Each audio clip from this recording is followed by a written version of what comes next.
하나님께서 우리에게 주신 말씀은 빌립보서 1장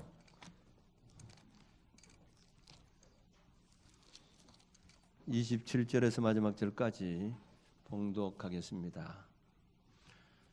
빌립보서 1장 27절에서 마지막 절까지입니다.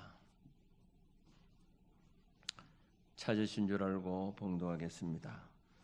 오직 너희는 그리스도의 복음에 합당하게 생활하라. 이는 내가 너희에게 가보나 떠나 있으나 너희가 한 마음으로 서서 한 뜻으로 복음의 신앙을 위하여 협력하는 것과 무슨 일에든지 대적하는 자들 때문에 두려워하지 아니하는 이 일을 듣고자 함이라.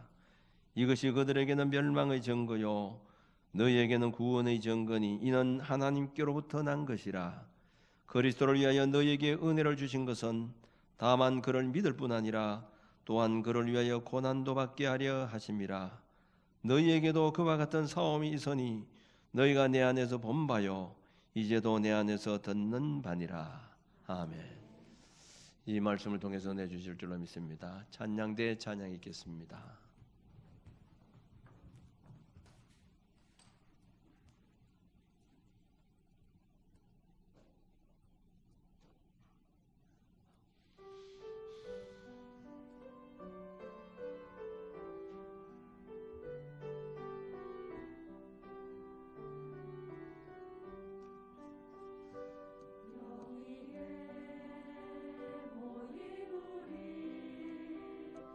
주의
아멘. 감사합니다. 우리나라 형사소송법에 증거재판주의라고 하는 것이 있습니다. 이것은 반드시 증거에 의해서만 범죄 사실이 인정이 된다 하는 말입니다. 저 사람한테 내가 맞았다고 해서 무조건 되는 게 아닙니다. 맞은 증거가 분명히 있어야 된다는 거죠. 누가 본 사람이든지 아니면 멍이 들었다든지 상처가 났다든지. 근데 본 사람도 없고 맞은 태도 없는데 아무리 맞았다고 해도 그건 성립이 안 된다는 겁니다. 사람을 죽였을 경우도 마찬가지입니다. 죽인 근거가 분명히 있어야 된다는 거죠. 증거가 반드시 있어야 된다는 겁니다. 그래서 이 증거인멸죄라고 하는 것도 있는데 증거를 숨겨버리는 겁니다. 그것도 하나의 큰 죄가 될 수가 있는 것입니다. 여러분 구원받았습니까? 예, 구원받았다고 이렇게 했습니다. 구원받은 확실한 증거가 있습니까? 예. 우리가 입술로 구원받았다고 시인하는 것으로 구원받은 것이 아니고 구원받은 확실한 증거가 있어야 됩니다. 나는 예수를 믿고 구원받았다고 생각하는데 만일 우리가 주님 나라에 갔을 때 난 너 모른다고 한다고 하면 어떻게 될 것인가 하는 것을 우리가 한번 생각해 보셔야 됩니다. 물론 우리가 알기로는 요한복음 3장 16절에 하나님이 세상을 이처럼 사랑하사 독생자를 주셨으니 이는 누구든지 저를 믿는 자마다 멸망치 않고 영생을 얻게 하려 하심이라. 믿는 자마다 내가 믿는다는 겁니다. 주님을 믿는다. 그래서 영생을 얻는다 이렇게 했습니다. 로마서 10장 9절에서 10절에 보면 내가 만일 내 입으로 예수를 주로 시인하며 또 하나님께서 그를 죽은 자 가운데서 살리신 것을 너 마음에 믿으면 구원을 받으리라. 사람이 마음으로 믿어 의에 이르고 입으로 시인하여 구원에 이르느니라 이렇게 했습니다. 예수님을 마음으로 믿고 입으로 시인했기 때문에 구원받은 것이 아닙니까? 할지 모르지만은 구원받은 자로서 내 생활 속에서 증거가 드러나야 된다는 겁니다. 증거가 있어야 된다는 거죠. 내가 아무리 죄를 안 지었다 한다 할지라도 증거가 분명히 있어야 된다는 거죠. 내가 아무리 좋은 일을 했다도 증거가 드러나야 된다는 거예요. 내가 구원받았다 할지라도 구원받은 증거가 드러나야 된다는 거예요. 오늘 이 본문 말씀 빌립보 1장 27절에서 30절 말씀 보면 오직 너희는 그리스도의 복음에 합당하게 생활하라. 이게 구원받은 자는 복음에 합당하게 생활하라는 겁니다. 그리고 28절 말씀에 보면 무슨 일에든지 27절 28절에 보면 무슨 일에든지 대적하는 자들 때문에 두려워하지 아니하는 이 일을 듣고자 함이라. 이것이 그들에게는 멸망의 증거요 너에게는 구원의 증거니 이는 하나님께로부터 난 것이라 이렇게 했습니다. 빌립보 교인들이 대적자를 두려워하지 아니하는 행위는 그 자체가 복음에 방해하는 자들에게는 멸망의 증거가 되는 것이고 많은 핍박이 있으면서도 두려워하지 않는 것은 구원의 증거라는 겁니다. 예수 믿는 사람을 핍박했다는 그 자체는 멸망의 증거라는 겁니다. 예수를 믿음으로 말미암아 핍박을 감수하고 어려움을 감수하면서도 두려워하지 않는 그 자체는 구원의 증거라는 겁니다. 사도 바울이나 예수님의 제자들이 마가의 다락방에서 성령을 받고 전도할 때 박해가 많이 있었지만은 그리 두려워하지 않고 복음을 전할 수 있었던 것은 바로 그들이 구원받은 증거이기 때문입니다. 믿는다고 하면 믿음에 대한 증거가 분명히 있어야 됩니다. 사랑한다고 하면 사랑하는 증거가 있어야 된다는 겁니다. 아무리 말로만 사랑한다고 하면서 사랑하는 증거를 보여주라고 하면 하는데 나는 증거는 없고 그냥 입으로만 사랑합니다. 사랑하면 됐지 증거가 필요합니까? 그건 사랑하는 게 아닙니다. 내가 정말 그 사람을 사랑한다고 하면 귀한 선물을 아끼지 않고 그 사람에게 주든지 아니면 자기가 가지고 있는 재산을 그 사람에게 다 내준다지 그렇게 하면서 내가 사랑합니다 하면 그건 사랑의 증거가 충분하지요. 그런데 10만 원짜리 하나 선물도 아까봐서 발발 떠는 사람이 내가 당신 사랑한다고 이게 말이 된 말입니까? 말로 사랑한다고 할 수 없는 거죠. 증거가 있어야 돼. 사랑한다고 하면 사랑하는 증거가 있어야 된다는 겁니다. 사사기에 보면 삼손의 아내 이 드릴라라고 하는 사람이 있습니다. 이 블레셋 사람들이 계속 삼손과 싸워도 이길 수가 없으니까 힘이 워낙 세니까 드릴라를 통해서 너 남편 삼손의 힘이 어디서 나오는지 좀 알아봐라 이렇게 했습니다. 그래서 이 드릴라가 남편에게 그런 얘기합니다. 당신의 힘이 어디서 나느냐고 이렇게 하니까 활줄 7으로 나를 꽁꽁 매 놓으면 결박하면 나는 힘이 빠진다. 힘이 없다. 이렇게 했습니다. 근데 삼손이 잠을 자는 동안에 활줄로 그 삼손을 완전히 결박해 놓았습니다. 그리고는 이 블레셋 군인들을 불렀습니다. 잡으려고 하는데 삼손이 그냥 줄을 다 끊어버리고 말았습니다. 거짓말을 했죠, 삼손이. 그러자 이 두 번째 이 드릴라가 하는 말이 당신이 나를 어떻게 그렇게 희롱할 수 있느냐고, 정말 바른 얘기 좀 할 수 없느냐고, 당신 힘이 진짜 어디서 나느냐고 이러니까 한 번도 사용하지 않는 새 밧줄로 나를 꽁꽁 매면 나는 꼼짝하지 못한다 이렇게. 또 삼손이 자는 사이에 새 밧줄을 가져와서 꽁꽁 다 묶어 놓았습니다. 그리고 블레셋 군인들을 불렀는데 이 새 밧줄이 줄 끊기를 실끈듯 끊어버리고 말았다 이렇게 했습니다. 그러니까 이 두 번째 벌써 속았잖아요. 이 드릴라가 당신이 나를 희롱하고 내게 거짓말하는데 그러면서 막 뻑뻑하면서 가르쳐 달라는 거예요. 그럼 나의 머리털 7가닥을 이게 이제 배틀 날씨에서 꽉 짜면 내가 그때는 꼼짝할 수 없다. 그렇게 했는데 또 그대로 하는 겁니다. 됩니까? 다 풀어지고 마는 거예요. 그러니까 그때 보세요. 4번째입니다. 4번째. 드릴라가 삼손에게 하는 말이 당신이 이렇게 나를 사랑한다고 하면서 이렇게 4번이나 거짓말을 할 수 있느냐 이렇게 얘기합니다. 정말 사랑한다고 하면 거짓말할 수가 없지요. 그런데 이 말은 삼손이 할 말이 아닙니까? 삼손이 드릴라에게 하는 말, 당신이 나를 사랑한다고 하면서 블레셋 사람들 공모해서 나를 죽이려고 한다는 것, 이것이 정말 나를 사랑하는 거냐고 이렇게 얘기해야 되죠.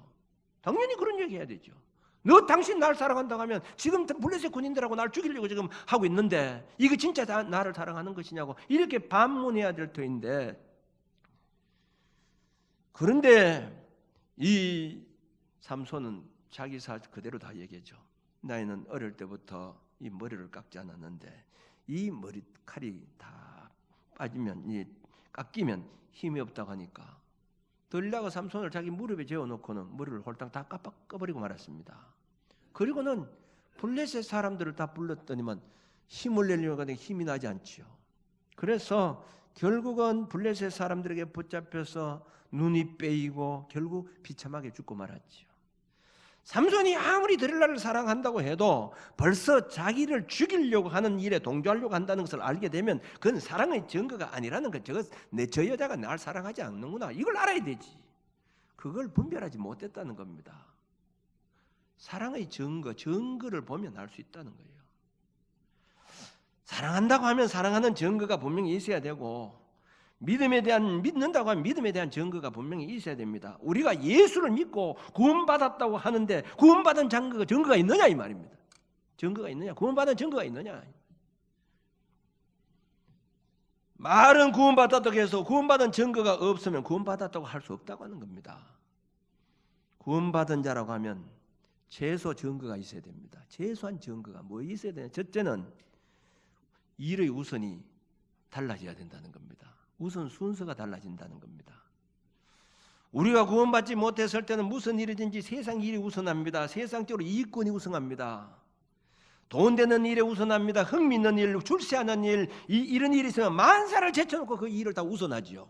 여러분 돈 버는 일이 있어 보세요. 다 만사 다 제쳐놓잖아요. 그리고 자기가 제일 좋아하는 일 같은 거 보세요. 친구들하고 어디 놀러 가자 이렇게 하면 만사를 제쳐놓고 그 일 우선을 여깁니다. 그러나 구원받은 성도는 이 세상 일보다도 하나님 일의 우선이라는 거죠. 사람들은 무슨 일을 하든지 이 일의 중요성에 따라서 그것을 우선으로 여깁니다. 명예 중요시기는 사람은 명예를 우선 여깁니다. 돈을 중요시기는 사람은 돈 버는 일에 우선을 여깁니다. 그러나 구원받은 성도들은 세상 일보다도 하나님 일, 육적인 일보다도 영적인 일에 우선으로 여기게 된다는 겁니다. 순서가 바뀌는 거예요. 자, 특별히 우리가 주일이라고 하는 것을 보세요. 오늘 주일입니다. 구원받은 성도들에게 주일이 어느 날보다도 소중한 날이죠. 이 주일날 어느 것보다도 바꿀 수가 없는 날이에요. 이 날이면 결혼식이 있다, 장례식이 있다, 친구 약속이 있다, 손님이 찾아왔다, 뭐 몸이 아프다, 이거 아무리 중요해도 예배, 주님 주일날 교회 와서 예배드리는 이 가장 우선으로 여기는 사람들이죠. 그런데 구원받지 못한 사람들, 구원의 증거 없는 사람들 보세요. 그거 중요색입니까? 뭐 주일날은 시간이 없으면 그건 주일 나오는 거지 뭐. 그 시골에 보면 장날 되면 장 보러 가고, 장 보러 간다고 또 그 주일 안 오고, 뭐 친척들 결혼이 뭐 친척들도 가까운 친구가 아니고 먼 친척들이라도 결혼식 있으면 빠지고, 그저 손님 왔다고 빠지고, 그저 몸이 좀 찌부러하면 빠지고, 등산 간다고 빠지고, 여행 간다고 빠지고, 우선이 전부 세상 일입니다. 교회는 시간 없으면 그냥 오는 거예요. 구원받지 못한 사람의 자세가 바로 그럴 때 우선이 자기 유익의 우선이라는 거예요. 그러나 정말 우리 구원받은 성도들은 우선이 주님입니다. 주님이 우선을 주는 사람입니다. 그래서 마태복음 8장 21절에서 22절에 보면 제자 중에 또 한 사람이 이르되 주여 내가 먼저 가서 내 아버지를 장사하게 허락하옵소서. 예수께서 이르시되 죽은 자들이 그들의 죽은 자를 장사하게 하고 너는 나를 따라 하시니라. 제자들에게 나를 따르라고 하니까 아유 아버지 장례식 치르고 갈게요 이런 얘기합니다. 그 장례는 다른 사람 치를 사람 치르니까 너는 먼저 내 따르라 이 말입니다. 다른 말로 말하면 부모의 장례보다도 예배가 우선으로 여겨야 된다는 거예요. 물론 우리가 그런 생각하죠. 이거 어떻게 뭐 예배가 아무리 중요하지만 아버지 장례식이 있는데, 물론 우리가 뭐 예수 믿는 사람들이 주일날 장례식을 하는 사람들은 없겠지요. 그러나 실질적으로 장례보다 더 중요한 것이 예배입니다. 더 중요하다 이 말입니다. 그래서 마태복음 10장 37절에 보면 아버지나 어머니를 나보다 더 사랑하는 자는 내게 합당하지 아니하고 아들이나 딸을 나보다 더 사랑하는 자는 내게 합당하지 않다 이렇게 씁니다. 여기 합당하지 않다는 것은 구원받은 백성으로는 자격이 없다 이 말입니다. 그것이 우선으로 여긴 사람은 합당하지 않다 이 말입니다. 자격이 없다 이 말입니다.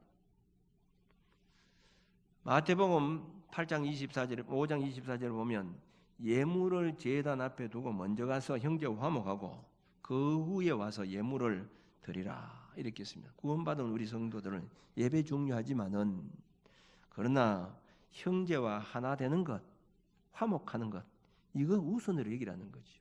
그렇기 때문에 우리가 왜 그렇게 우선으로 여겨야 되느냐? 뭐 형제와 불화하고 싸우고 다투고 이러는 거, 아이고 오늘 예배 시간이니까 예배를 드리는 이게 중요한 것이 아니고, 내가 아무리 지금 이렇게 해서 예배를 드린다 할지라도 하나님이 그 예배를 안 받는다고 했으니까, 그렇다고 하면 불화한 형제 찾아가서 먼저 화목하고 와서 예배를 드리라는 거죠. 그 우선을 그 얘기라는 겁니다. 예배가 중요하지 않다는 거예요. 그러면 그 화목하고 드리라 이 말입니다.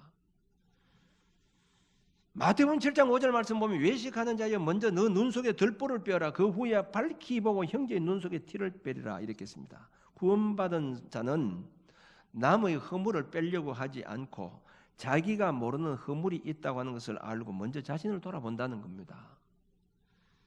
그러므로 구원받은 성도는 아무리 중요한 문제가 있어도 그것이 우선이 아니고 하나님 일을 우선으로 하는 사람이라는 것을 우리가 알아야 된다는 겁니다.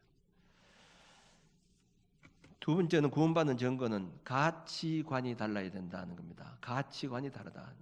여러분 불신자하고 우리 예수 믿는 사람들하고 이렇게 대화를 하다 보면요, 말이 안 통할 때가 참 많이 있습니다.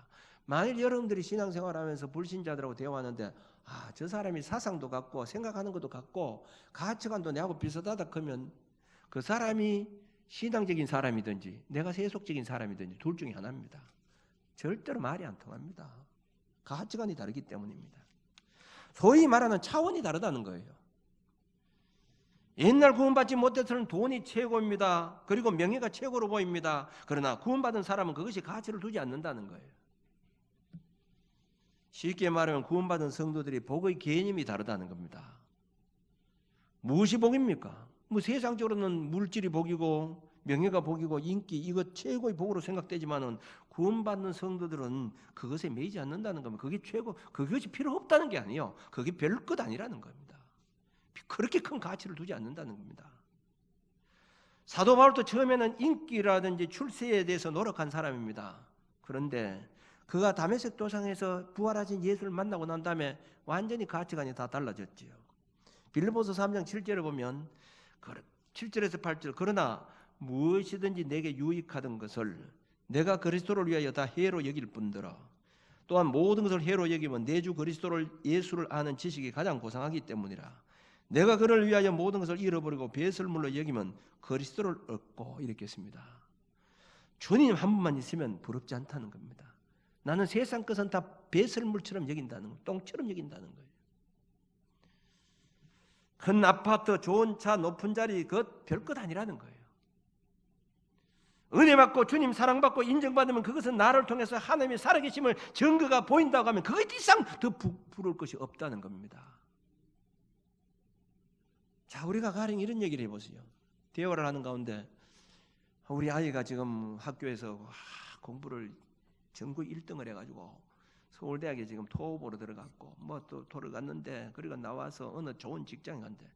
그 얘기를 들으면 세상 사람 입이 벌어집니다. 이야, 왜 저렇게 좋은 아들 낳았나 이렇게 하지만은 구원받은 성도들은 거기에 가치를 두지 않습니다. 그런데 그 아이가 얼마나 신앙생활 잘하느냐, 얼마나 하나님 말씀대로 살아가느냐 이걸 지금 보고 있다는 거예요. 그게 없다고 하면 절대로 아이고 불쌍하구나, 저 세상 것 때문에 하나님 놓쳤구나, 불쌍하게 본다 이 말입니다. 아무리 남편이 돈을 잘 벌고 세상에 출세했다 할지라도 그걸 자랑스럽게 여기고 이렇게 한다 할지라도 구원받은 성도들의 모습을 볼 때에 얼마나 신앙생활을 올바로 하느냐, 얼마나 하나님의 유익한 삶을 살아가고 있느냐, 여기에 귀한 가치를 두고 있다는 거예요. 내가 만일 구원받은 성도라고 하는데도 불구하고 세상 것이 더 부럽게 보인다고 하면, 더 귀하게 보인다고 하면 그 사람 구원받은 자라고 할 수가 없다는 겁니다. 그렇다고 구원받은 성도들에게는 돈도 필요 없고 명예도 세상 인기도 필요 없다고 하던 그런 말이 아닙니다. 이제는 이것을 큰 비중으로 두지 않는다는 겁니다. 그렇게 큰 비중을 두지 않는다 이 말이에요. 아무리 아파트가 8, 90평짜리 잔다 할지라도 그것 때문에 뭐 부러워가지고 막 입 벌리고 그렇게 하지 않는다는 거죠. 세 번째 구원받은 증언은 삶의 목표가 달라진다는 겁니다. 대체적으로 사람들의 목표가 뭡니까? 잘 먹고 잘 사는 거죠. 그죠? 좋은 집 마련하고 좋은 차 사고 재산 마련해서 더 많은 부동산 사고 그리고 나중에는 사랑하는 자식들을 다 물려주고 거의 목표가 이렇습니다. 여러분 그렇지 않습니까? 열심히 벌어서 좀 잘 살다가 또 좀 있으면 자식들한테 그지 고생 안 하고 집이라도 한 채 물려주고 돈이라도 물려주고 이게 삶의 목표입니다. 모든 목표는 내 자신이 아니면 내 자녀들에게 목표를 두고 있다는 겁니다. 그러나 구원받는 성도는 그것이 목표 아닙니다. 내 자신이나 내 가족이나 내 자녀를 위한 것이 목표가 아니라 오직 주님께 목표를 두고 살아가는 사람이라는 거죠. 왜 공부하느냐? 주님을 위해서입니다. 왜 사업합니까? 왜 돈 벌려고 합니까? 주님을 위해서라는 거죠. 왜 높은 자리 차지하려고 하면 주님을 위해서라는 거죠. 목표가 다르다는 거예요. 내가 어떻게 하면 주님께 영광을 돌릴까? 내가 어떻게 하면 돈 벌고 출세해서 어떻게 하면 하나님의 일에 유익하게 살아갈까? 여기에 목표를 두고 살아간다는 거예요. 여러분 그렇게 살아가는가 한번 여러분 자신을 한번 생각해 보시기 바랍니다. 궁극적인 목적을 하나님께 두라는 거예요. 목표를. 학생들이 왜 공부를 하려고 하느냐? 하나님의 영광을 위해서. 왜 좋은 대학에 들어가서 출세하려고 하느냐? 왜 사업하는 사람들이 열심히 사업하는 목적이 어딨냐? 하나님 위해서. 성공하려고 하는 목표 다 하나님을 위해서입니다. 건강 역시 마찬가지죠. 나를 위해서가 아니라 오로지 주님의 영광을 위해서라는 겁니다. 그러므로 주님과 상관이 없는 그 무엇도 물질도 명예도 건강도 아무것도 아니라는 겁니다. 그냥 구원받은 성도들의 주인과 상관없는 그 사람 명예를 가져봐도 그 사람은 저 사람 참 높은 자리 잘했구나, 출세했구나, 그 부럽게 여기지 않습니다. 주님과 상관이 없는 어떤 물질을 가졌다 할지라도 그 가치를 두지 않는다 이 말입니다. 뿐만 아니라 내가 주님 앞에 설 때에 과연 칭찬받고 인정받는 자가 될 것인가, 여기에 최종의 목표를 두고 살아가는 거예요. 사도 바울이 디모데후서 4장 7절에서 8절 말씀 보면 나는 선한 싸움을 싸우고 나의 달려갈 길을 마치고 믿음을 지켰으니 이제 후로는 나를 위하여 의의 면류관이 예비되었으므로 주 곧 의로우신 재판장이 그날에 내게 주실 것이며 내게만 아니라 주의 나타나심을 사모하는 모든 자에게 도니라. 이렇게 씁니다. 세상의 부귀 다 누리고 하늘 앞에 설 때 초라한 사람들이 있겠지만은 세상 사람들이 알아주지 않고 보잘것없는 삶을 살았다 할지라도 하늘 앞에 설 때에 존귀한 모습으로 영광된 모습으로 설 자가 분명히 있을 것이라는 겁니다. 그러므로 구원받은 성도들은 이 세상의 인기나 명성에 의해서 목표를 두지 않습니다. 주님 앞에 설 때 어떤 모습으로 설 것인가, 주님 앞에 칭찬받는 모습으로 설 것인가, 그렇지 않으면 책망받는 모습으로 설 것인가, 여기 목표를 두고 오로지 살아간다는 거지. 이 최종 목표입니다. 이것 이상 더 큰 축복이 더 없잖아요. 여기 온전한 목표입니다. 최고 목표. 우리가 복음성가 한 장 부르겠습니다. 주님 세상 복이 아니란과.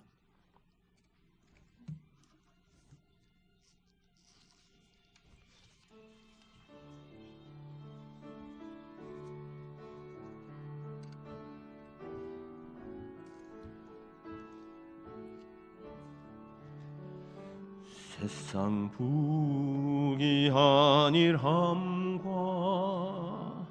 세상 근심하다가 주님 나를 찾으시며 어떻게 만날까. 주님 내게 오시며 나 어찌 대할까. 멀리 방황하던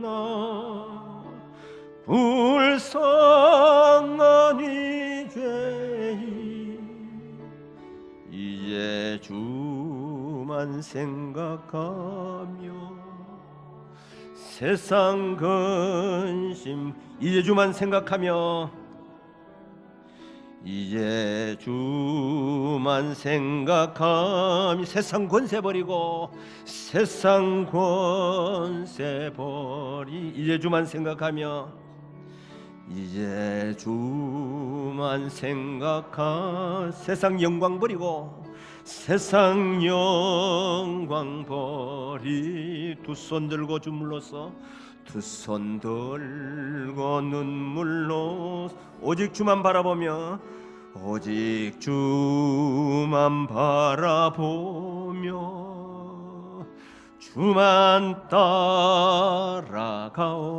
따라가오리다. 우리 구원받은 성도들의 목표는 이겁니다. 이 땅에서 어떻게 출세하고 어떻게 사람들의 인기를 얻을까가 아니라 주님 앞에 어떤 모습으로 내가 설 것인가, 여기에 목표를 두고 살아가고 있다는 거예요. 마지막 구원받은 증거는 죽음도 두렵지 않습니다. 빌립보 1장 20절 22절에 보면 나의 간절한 기대와 소망을 따라 아무 일에든지 부끄러워하지 아니하고 지금도 전과 같이 온전히 담대하여 살든지 죽든지 내 몸에서 그리스도가 존귀하게 되게 하려 하나니 이는 내게 사는 것이 그리스도니 죽는 것도 유익함이라. 그러나 만일 육신으로 사는 이것이 내일의 열매일진데 무엇을 택해야 할는지 나는 알지 못하노라. 지금 사도 바울은 재판의 결과를 기다리고 있는 가운데 있습니다. 그는 재판의 결과가 자신이 감옥에서 풀려나 살게 될 것인지 사형 선고를 받아서 죽게 될 것인지 그는 알 수 없는 상황이지만은 죽어도 살아도 주님 유익을 위해 한다고 하면 그걸 택하겠다는 거예요. 사도행전 20장에 보면 가이사랴에 있는 빌립의 집에 있을 때에 빌립의 집에 있을 때에 아가보라고 하는 선지자가 왔습니다. 이 아가보라고 하는 선지자가 사도 바울의 띠를 가져왔습니다. 이 띠를 가져와서 자기는 누군지 모르겠지만 이 띠 임자, 자기 수족을 이렇게 꽁꽁 묶었습니다. 묶고는 이 띠 임자가 예루살렘에 가면 지금 결박될 터인데, 그리고는 이방인들의 손에, 로마인들의 손에 넘겨주게 되리라 이렇게 했습니다. 이게 사도 바울이지요. 사도 바울이 예루살렘에 올라가면 결박되어서 지금 죽을지도 모른다는 겁니다. 사로잡혀 간다는 겁니다. 사람들이 사도 바울에게 울면서 예루살렘에 올라가지 말라고, 올라가면 죽는다고 아무리 붙잡아도 사도 바울은 사도행전 21장 13절 말씀 이렇게 말하고 있습니다. 오직 성령이 각 성에서 내게 증언하여 결박과 환난이 나를 기다린다 하시나 내가 달려갈 길과 주 예수께 받은 사명 곧 하나님의 은혜의 복음을 증언하는 일을 마치려 하면은 나의 생명조차 조금 더 귀한 것으로 여기지 아니하노라. 복음을 증언하는 일을 마치려 하면은 생명도 귀한 것으로 여기지 않는다고 했습니다. 이게 바로 구원받은 사람의 모습이라는 겁니다.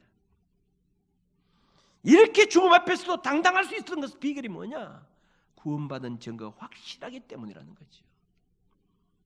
생명조차 귀하지 않다는 거지. 왜 예수를 믿는다고 하면서도 불치의 질병이 오든지 죽음이 거느려지면 두려워하는 이유가 무엇 때문일까요? 그 본성 속에는 구원받지 못한 나 자신의 본성이 염려하기 때문이라는 겁니다. 내가 지금 죽으면 지옥 갈 수밖에 없기 때문에 죽음이라는 것이 두려워할 수밖에 없다는 겁니다. 그러나 내가 오늘이라도 주님 부르신다고 하면, 정말 주님 앞에 내가 갈 수 있다고 생각하면, 물론 죽음이라고 오는 데서 아무렇지 않다는 것은 아닙니다. 서운한 점이 있겠죠. 우리가 그동안 살았던 이 형제들과 다 끊어지고 많이 헤어지고 섭섭한 점이 있겠죠. 그러나 그렇게 두려워하지 않는다는 겁니다.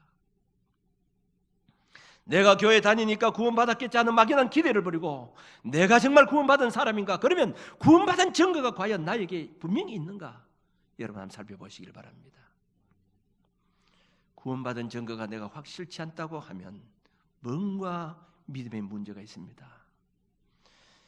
잘못된 믿음 속에 살아왔다는 것을 우리는 알아야 됩니다. 그렇다고 하면 우리는 초대교회 사도 베드로가 설교를 할 때에 어떻게 하면 구원을 얻을 수 있겠습니까? 형제, 우리가 어찌해야 되겠습니까?